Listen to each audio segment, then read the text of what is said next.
Yesterday was the Oscars, a celebration of the eternal beauty that is film. Now, I want to challenge your mental constructs of what you think great filmmaking is and video production, because I want to show you the March JW broadcasting episode. You thought Sean Baker masterfully edited Honora, this goofy little indie film? Well, you haven't seen Watchtower make some beautiful editing with two people playing basketball.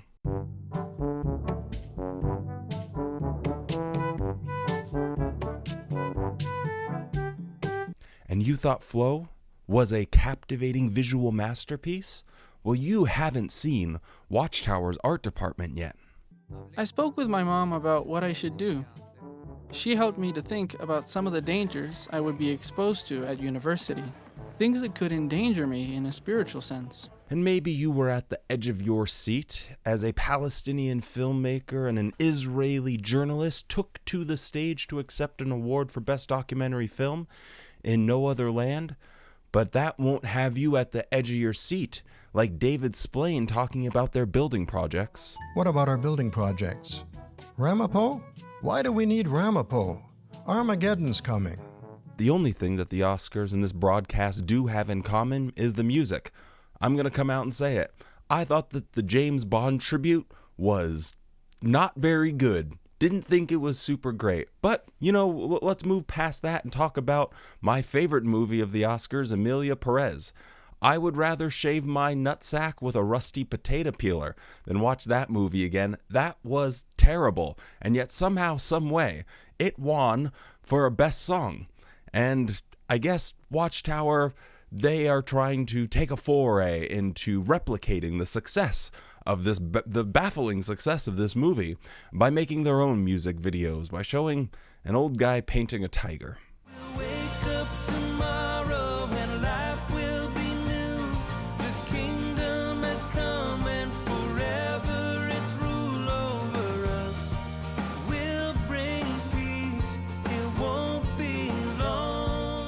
Last but not least, Conan O'Brien, of course, was brilliant, and they should bring him back for as many years as he wants to come back to host the Oscars.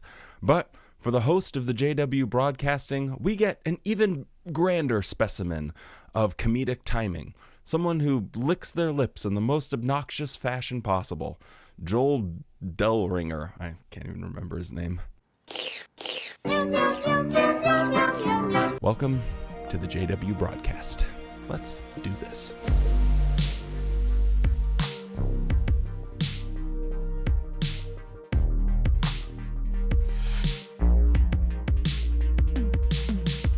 Our theme this month is Keep Seeking Great Things for Jehovah. It's based on some powerful advice that Jehovah gave to a man named Barak.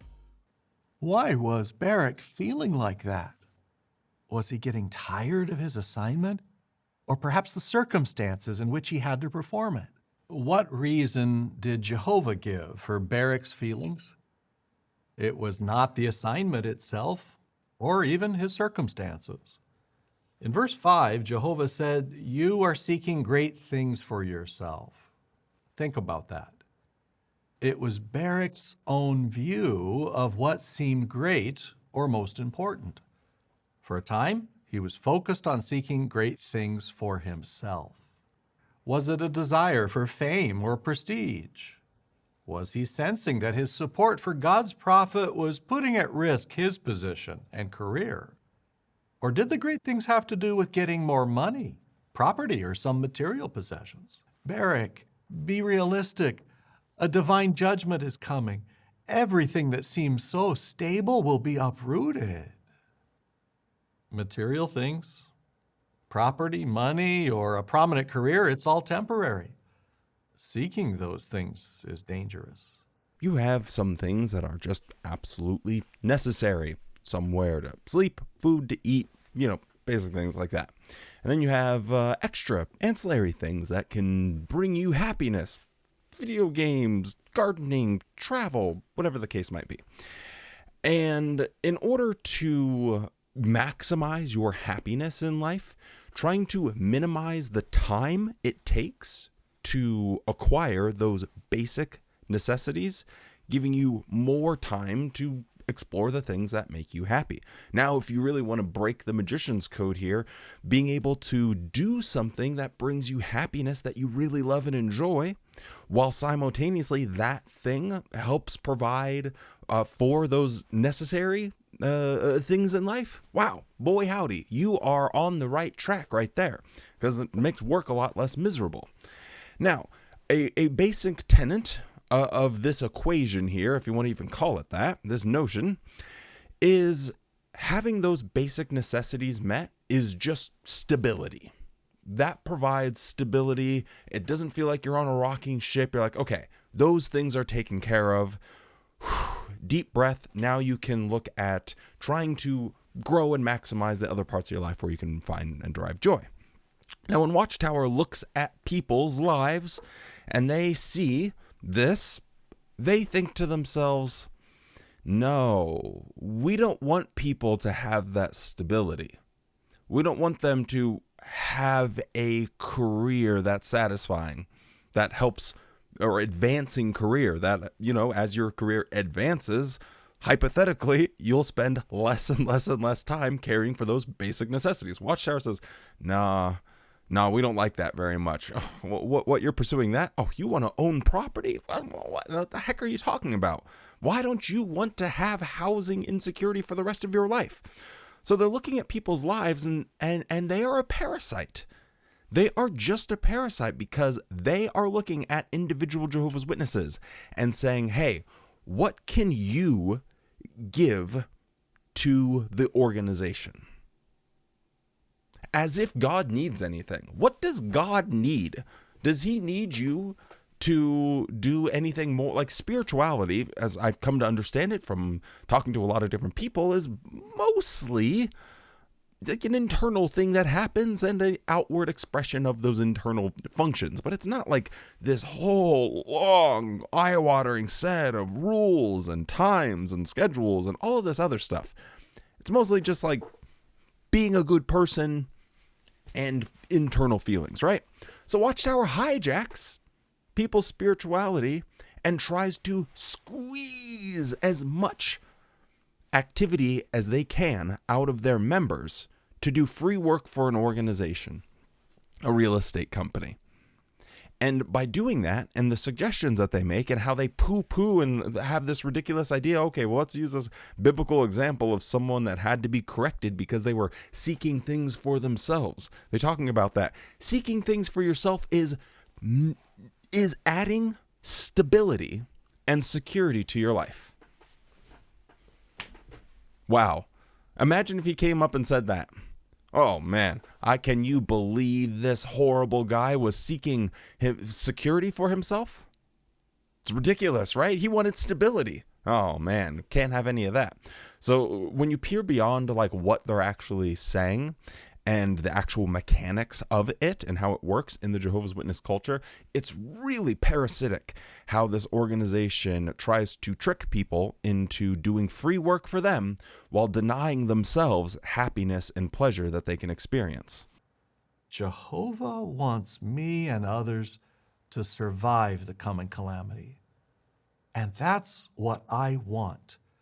I need to get back to seeking great things for Jehovah. And though many others died during the catastrophic destruction of Jerusalem, Barak and Jeremiah survived. Barak's humble response to Jehovah's counsel saved his life. And then he drives this home with this over-exaggerated severity. He looks at this biblical example and says, hey, look, see, their lives were saved because they weren't trying to pursue things for themselves. They were seeking God. Okay, so what people are going to translate that as is, oh man, this world that we're living in, it's about to blow up. Armageddon's right around the corner. Same thing they've been saying for over 100 years. And I need to make sure I'm close to the organization and doing free work for them because that's how I will be saved. It is so parasitic how they infect people with this. And then it just lingers with them, and people will go through the motions. They'll go through their 20s and 30s and 40s, and then by the time they hit their 50s and 60s, they'll be like, well, I've been doing this so long, I may as well just keep it up. I've really not known anything else in life, and I've already wasted this part of my life. I may as well just keep going. Sunk cost fallacy kicks in, and people waste their entire lives doing absolutely nothing for themselves. It's really despicable. But let's see, he's still talking about just the narratives of this biblical example in Barak. Let's see how he himself, in his own words, applies this to current Jehovah's Witnesses. In today's world, many people are seeking great things for themselves as they pursue secular education and secular work. Many believe that the key to success and the key to their and their family's happiness involves money and getting more material things, or a resting place in this system of things. Such thinking could influence us. If you're a family head, consider Chibisa. He's a brother in Malawi who, along with his wife and 7 children, were doing well spiritually. However, at one point, they faced financial problems. At times, there was not enough money to buy food for each day. How stressful. Like many others, Chibisa decided to go to South Africa to find work. That was a personal decision. But was it wise? Looking back, Chibisa said this: "This affected me spiritually because I did not know the language. I was unable to preach, and I did not benefit from the meetings. Being so far from my family caused me to neglect my responsibility as a family head. As a result, my family grew weak spiritually, and we all missed each other very much. I realized that I had made a wrong decision going abroad. My conscience started to trouble me greatly." So remember what I was saying earlier about there being this sort of pie chart here that you have your basic necessities that you have to take care of, right? And how Watchtower hijacks that from people? Here's a perfect example. His family didn't have money to buy food every day. He needed to do something about that because he had, 7 children? And they need to eat. So he had to, out of necessity, go and find food for his children. And all of this is a negative for Watchtower because, he lost his spirituality. He wasn't able to preach while he was trying to find food for his children. Think about this. Here's a guy trying to feed his kids, and Watchtower's sitting there like, but were you able to preach? I mean, you made a personal decision to do this, but shame on you. You weren't able to go out preaching to tell people they need to become a Jehovah's Witness before Armageddon comes. You worthless little worm. Like, it is so crazy hearing him use this as an example of someone that did the wrong thing. Trying to feed your family is worse, is the wrong option. And the option select menu, I suppose he could have just kept preaching and let some of his kids just starve to death, and that would have been the right thing. Like, what let's explore that that outcome. He doesn't go. He keeps going to meetings. Nothing changes. A couple of his kids die because of disease, and then what would they be saying? Wow, I just had a stroke there. They'd be saying, "Oh, well, we get to see him in paradise, and we get to see him in paradise because we maintained our strength spiritually." No matter what the outcome, they're always going to come back to the same thing. It's so infuriating. And to know that there are honest, hardworking people that are watching this and shaking their heads and thinking to themselves, yeah, if it came to my kids eating food or being able to go preaching, I need to make sure I prioritize preaching, building kingdom halls, doing free work for Watchtower, because that's going to be more important than feeding my own children. You parents must also make personal decisions about secular education for your children. Naturally, you want them to get a good education, but you have to think carefully about potential dangers. Throughout the 5 years I spent in boarding school, I never attended meetings. As a result of bad company, I got involved with drugs, smoking, and heavy drinking. You younger Christians approaching adulthood must make decisions involving education and employment. There may be many choices, but which ones will help you live up to your dedication to Jehovah?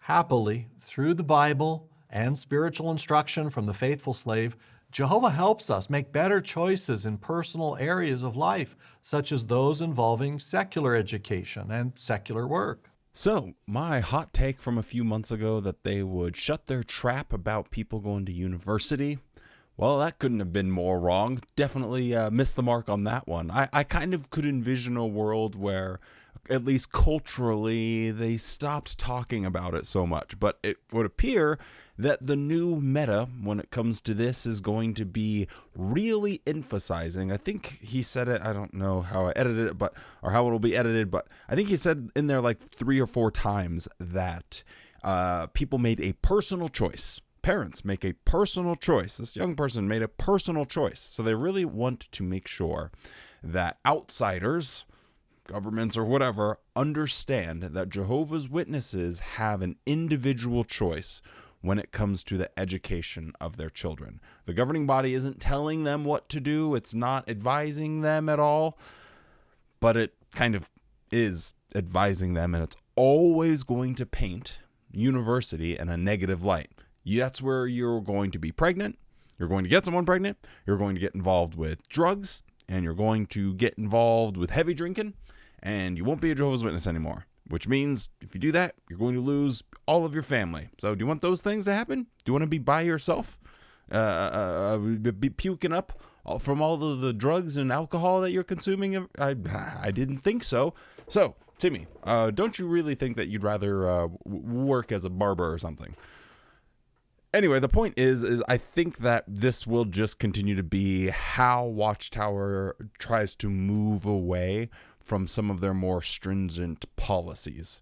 They're going to just really throw it in your face, full frontal nudity style, like, bam, it's a personal choice. No, it's a personal choice. It's a personal choice. I could even see them doing this with shunning. Hey, it's a personal choice whether or not you shun someone. It's, hey, we can't control people. We don't tell them what to do. So I think this is going to be the new meta instead of them backing away from talking about it at all. And I guess that does make a little bit of sense. Maybe I has the wildest chimera of a moonstruck brain when I thought that maybe they wouldn't care as much about people going to university, because at the end of the day, going to university is going to teach someone how to be autonomous. It's going to teach them how to think. And once you learn how to think, you will not be a Jehovah's Witness for very long. With all that being said, let's jump into the next segment. Passing these tall skyscrapers, institutions with big names, in terms of what I wanted from life, at that time it was great. Spiritually, it was not the best at all. You have to make yourself stand out. That really, affected my personality. Here we're going to see a great example of how this religion takes the natural order of things, where hard work, talent, perseverance, grit and grind pays off, and how it flips that on its head and tries to teach young people that they shouldn't be trying to work hard, to stand out, to gain recognition. No, they should just be accepting of whatever is given to them. They should just accept what they are told to do, because it is an insidious practice. But let's see exactly how he explains this happening to him. I didn't even realize it at the time. I was pioneering, and I decided to apply for Bethel and was accepted. And my assignment was to do cleaning. And from my background, that kind of work, it was something that was looked down on. It's not something you would choose to do. I was used to an environment where if you did well, you could move to the next step and you'd be recognized for it. And this was the case for me, that I derived so much value from these external things, these privileges, and being set apart from others. I thrived on that commendation, both at work and in the congregation. So when you don't get it, then you feel lost a little bit. other brothers were getting more recognition. And that just played in my head a little bit. Do you want to live in a world where you have two people? One of them studies hard, becomes a master of their craft, really puts in the time and effort to be very, very good at something. And you have another person who could care less, just does the absolute bare minimum, if even that, just chooses to, okay, what do I need to do to just get by? And the rest of the time, I just want to eat Cheetos and take a nap. Do you want to live in a world where the person that wants to eat Cheetos and take naps is the one that is recognized and is awarded for their action? Do we want a society where this is normalized? Hey, don't make it about how much work you're putting in. Don't make it about what you can bring to the table. No, we just want we want people to get prizes for not trying. We want people to get promotions, with the Cheetos in their mouth. They're like, hey, can you go wake Bob up and scrape the Cheetos off of him? We're going to give him a promotion. It's such an insane, crazy way to look at the world, and yet this is what they're doing to this young guy who thrived in a competitive environment. And now he's being ground down to powder. No ambition, no identity. You just need to shut up and do what you're told. That is what this organization does to people. When you grow up in this, you don't have those skills. When you get thrown out into the real world where you have to try and thrive in a competitive environment, you've been taught all your life that that's a bad thing. And it makes the struggle real. It makes it extremely difficult to go from Bob, who's taken a nap, to now you're thrust in there and like, oh man, I actually have to work really hard in order to stand out, to be recognized for all of the hard work that I'm putting in. So it is such a sad situation watching another life completely ruined because this organization demands obedience and doesn't care about people's talent. So I used to feel like, why was our path to get to the new world harder than other brothers and sisters? I felt isolated and lonely because I felt that no one understood what I was going through and what it felt like. No one around me was in my situation. So with all of the ranting and raving and negative things I talk about with the Jehovah's Witness culture and world, one of the positive things that people might point to is the community. How, hey, being a Jehovah's Witness, it gives you lots of friends and family and support system. And I kind of push back against that because I don't think any of that is real. And so I find an instance like this, where you have people that were pioneers in the middle of the congregation. Wow, that takes you back. That's a Jehovah's Witness expression.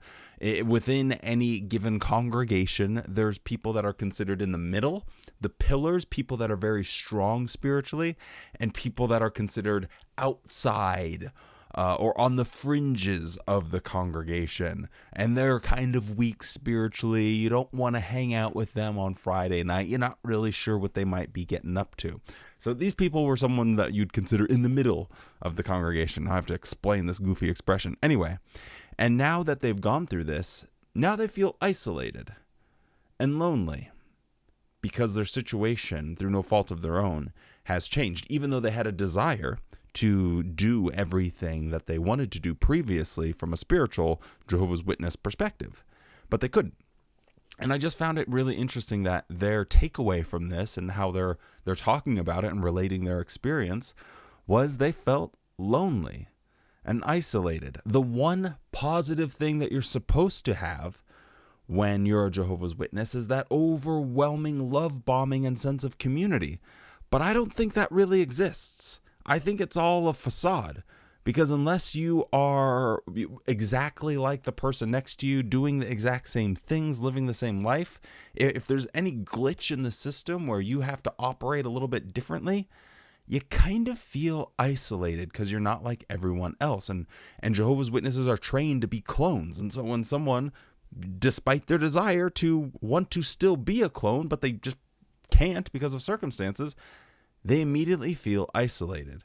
It's a fascinating look at how just completely useless being a Jehovah's Witness is from just about every perspective. So this next part is talking about some teenagers, some kids, and what they're going to do career-wise. We won't dive into that. We won't put them on blast or anything like that. But I did want to just at least talk about this picture here, because I found it interesting. Something that comes up fairly often is, when are Jehovah's Witnesses going to officially change any policies when it comes to marijuana, consumption of weed? And a lot of Jehovah's Witnesses, I think the governing body is a little bit delusional, but I think a lot of Jehovah's Witnesses do consume some type of weed. But they here, showing this little image, have it on a different or a separate slide than alcohol. So alcohol, if you're a Jehovah's Witness, you're completely allowed to drink. That is the one vice that you can have. You can't smoke, but hey, you can drink. And then when they show weed and a joint and the little leaf there, they have it next to some pills. So I think they're just talking about maybe illegal drugs or substances. So I think that this is a slight wink that no, we aren't going anywhere with our policies there. We're not updating. There's no new light on the horizon. Y'all aren't supposed to be smoking weed or taking edibles. So it is an interesting thing, because why are they not allowed to consume marijuana products, yet they are allowed to drink alcohol? I guess the rationale behind that is Jesus turned the water into wine, so wine must be okay. And it doesn't say that he changed a gummy bear into a happy gummy bear. So, if the Bible said that, I guess we would be living in some type of alternate reality altogether. But I did find that interesting. Also, apparently skateboarding is just as dangerous as drugs, alcohol. So there's that to be on the lookout for as well. With that, let's move on to the next section.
All right, we're truly in the weeds now. This guy is obviously doing some type of Jehovah's Witness activity. He's on his tablet there when his son needs help with his homework. Something that's very important. Need to be available for that, Pops. But no, he is otherwise occupied doing some type of Jehovah's Witness activity. And Mom's making a pizza or something. So this is a problem because, again, you're prioritizing your Jehovah's Witness Watchtower stuff, doing some type of free work or labor, or organizing some free work or labor for Watchtower, and you're ignoring your kid. That is a fundamental problem. And then the other couple, oh man, now what are we going to do on Saturday now? I thought we were going to do Kingdom Hall maintenance training because we need to be super pedantic about the way we teach people to sweep, because we need to have a training day about how people can sweep leaves. Not even joking, that's a real thing. You might not believe it, but that exists. And the other person, oh, well, I just wanted to go public witnessing. Sure, yes, a couple's really going to be sitting in their car and having an argument about, oh, well, which way of doing free work for Watchtower are we going to be able to do? Yeah, so we are in the weeds here. Let's see how all of this shakes out. To truly be one flesh, a couple needs to work together as a team. And every team needs to have a goal.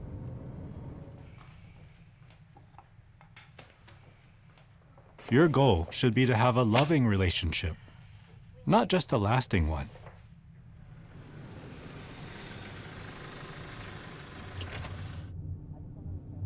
When marriage mates aren't teammates, disagreements can turn into fierce competition.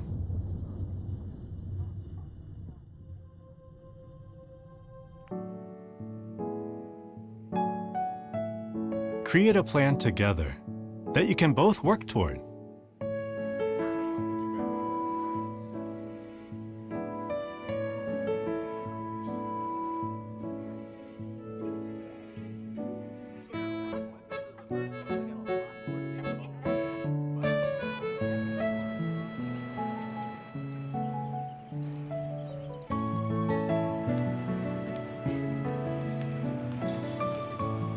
When you think, what do we want, instead of what do I want?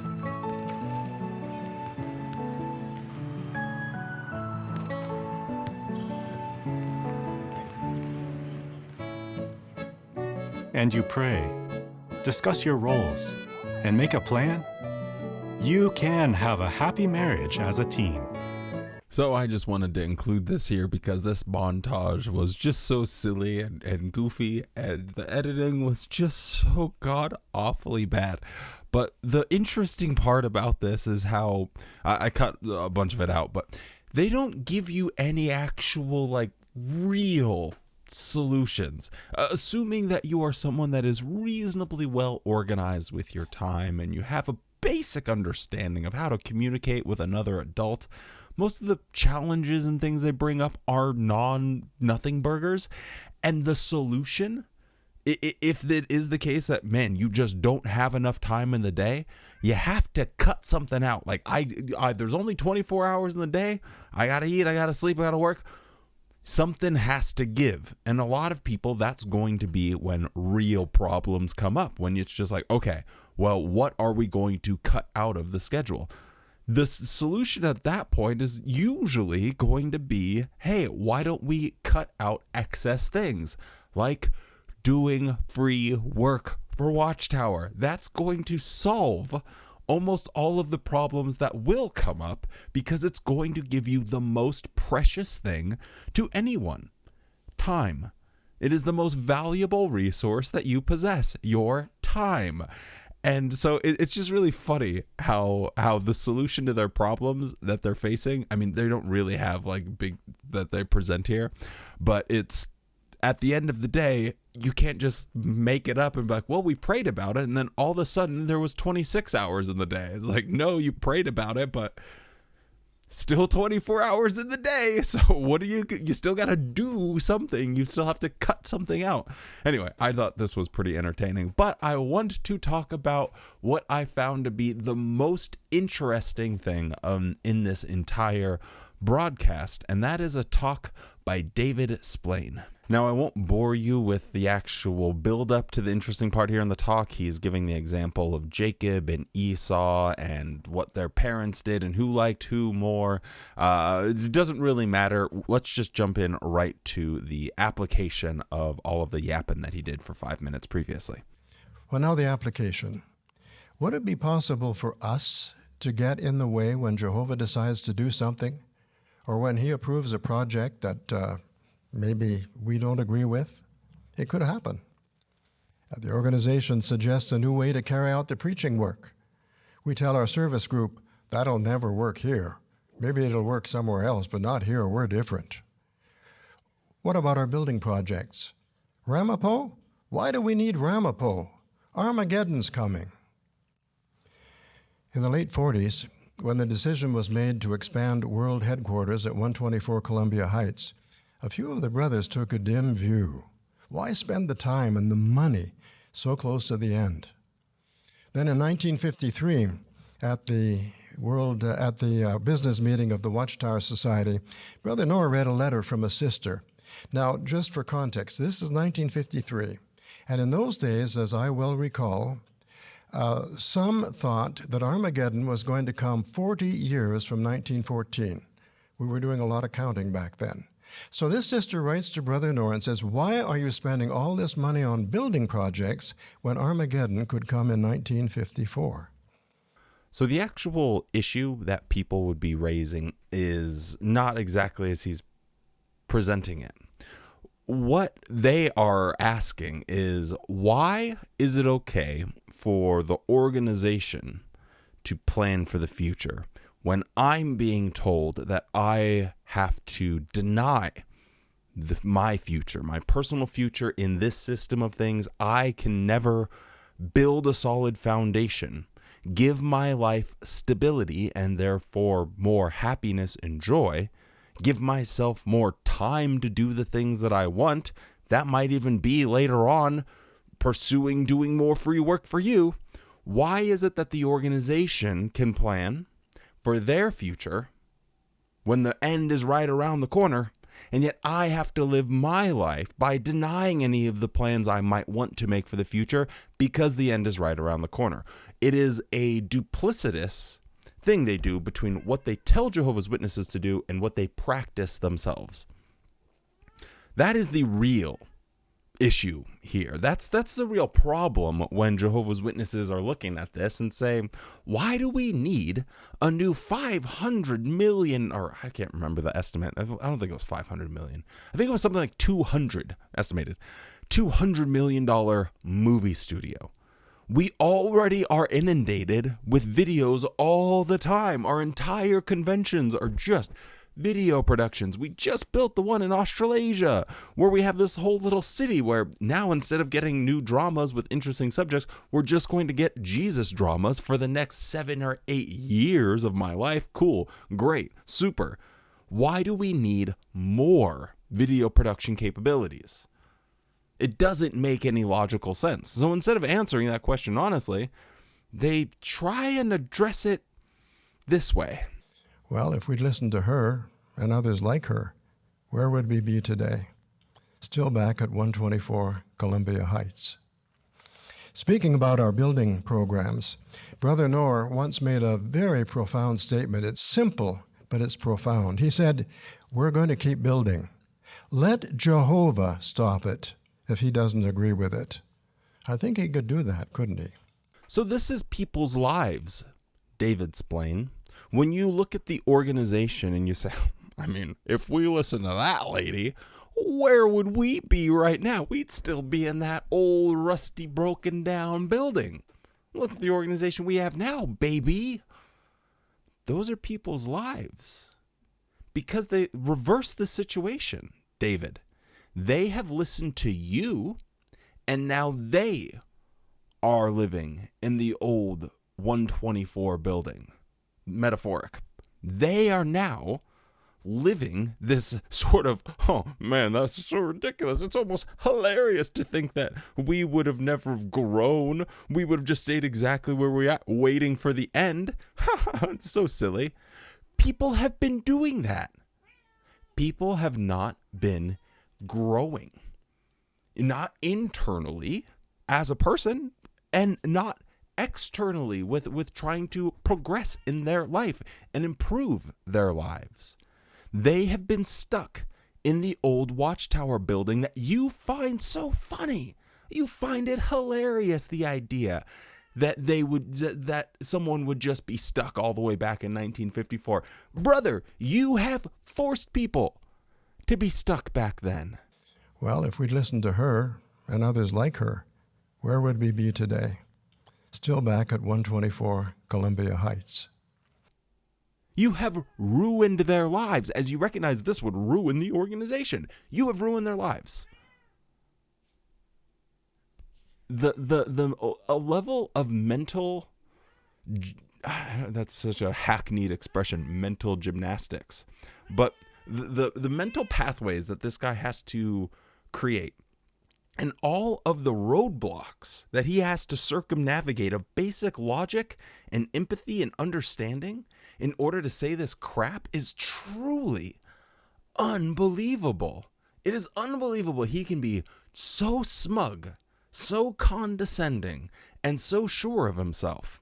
And if people applied this, well, if Jehovah didn't want my life to progress, then certainly he could stop it. So maybe I should take that raise. Maybe I should apply for that new position. Maybe I should continue to work hard. Maybe I should work a couple extra weekends. Maybe I should go to university. And if Jehovah doesn't want me to go to university, if Jehovah doesn't want any of these things, hey, then maybe he'll stop me. To take that same logic and apply it there. It is really infuriating hearing him talk in this way. Wouldn't want to be a naysayer. You know, sometimes what happens when we're in a building project, we have a trouble with permitting. We can't get the permits we need right away. Or maybe a building inspector comes and he causes a lot of trouble. And we wouldn't want to be the type of person who says, well, this project mustn't have Jehovah's blessing, because if it had Jehovah's blessing, everything would go smoothly. Tell that to Nehemiah and the Jews in his day. They had no end of trouble, and yet what they were doing had Jehovah's approval. The Word of God is alive and exerts power. When Jehovah has a purpose, we see what we can do to advance that purpose. And if there's nothing we can do, we pray for it, and then we get out of the way. Get out of the way. Don't be a naysayer. Don't poo-poo the governing body and their plans. No, put your life on hold so we can keep this machine of the organization going forward. And just don't worry about it. Don't be a naysayer. It really pisses this guy off whenever people write letters to him questioning his decisions. I can just see him searing and seething. He seems like the type of guy that would Google his own name, go on Reddit and Google, oh, what are people saying about me on EXJW Reddit? He types in David Splain and reads every comment. Like, this guy super sucks and stinks. Anyway, let's not drag this broadcasting out too much longer.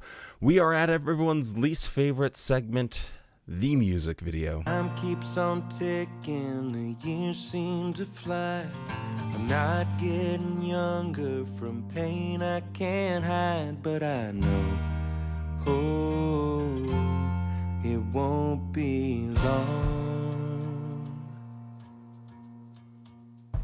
I have lost loved ones at times in my life, and living without them has been a hard fight, but I know, oh, it won't be long. So I think the message here is that this young kid, at least if you contribute what the words are saying to what you're seeing on screen, I think the message is you might have waited a long time for the end to come, but don't worry, it won't be long.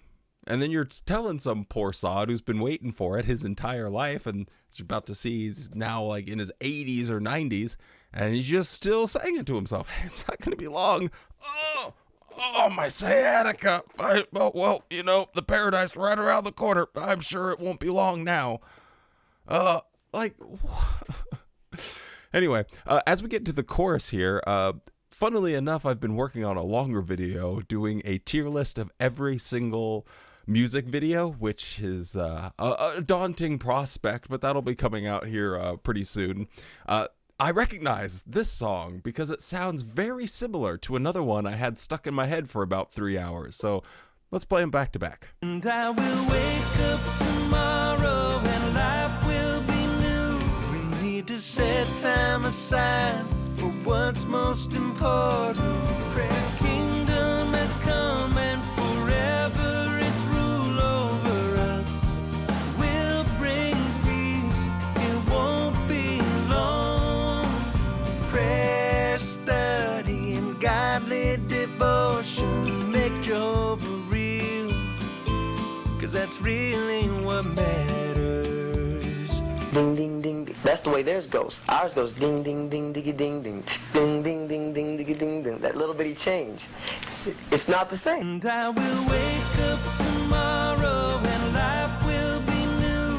We need to set time aside for what's most important. For years, we've known Watchtower to always be just writing the same thing over and over again, rebranding it, giving it a new book cover and say, hey, look at this new publication. Now they're doing it with their music videos, apparently. Maybe it's just me. Maybe I've listened to, way too many of these bad boys. I have probably over 100 now, music videos. But yeah, they sound exactly the same. As far as the context of it, it's kind of the same old, same old. Sit around, wait for the paradise. This guy, he really enjoys painting, so he's going to do a little bit of artistry. Yeah, whatever. Not terribly interesting overall. So yeah, that is this month's broadcasting in a nutshell, according to me. And if you disagree, then hey, that's cool too. And if you liked any of this, hey, drop a like on the video. I'd very much appreciate it. But I'm going to go have some dinner now. With that being said, stay safe, be kind, and don't forget to spend more time loving the things you love than hating the things you hate. And you better have a good ass day.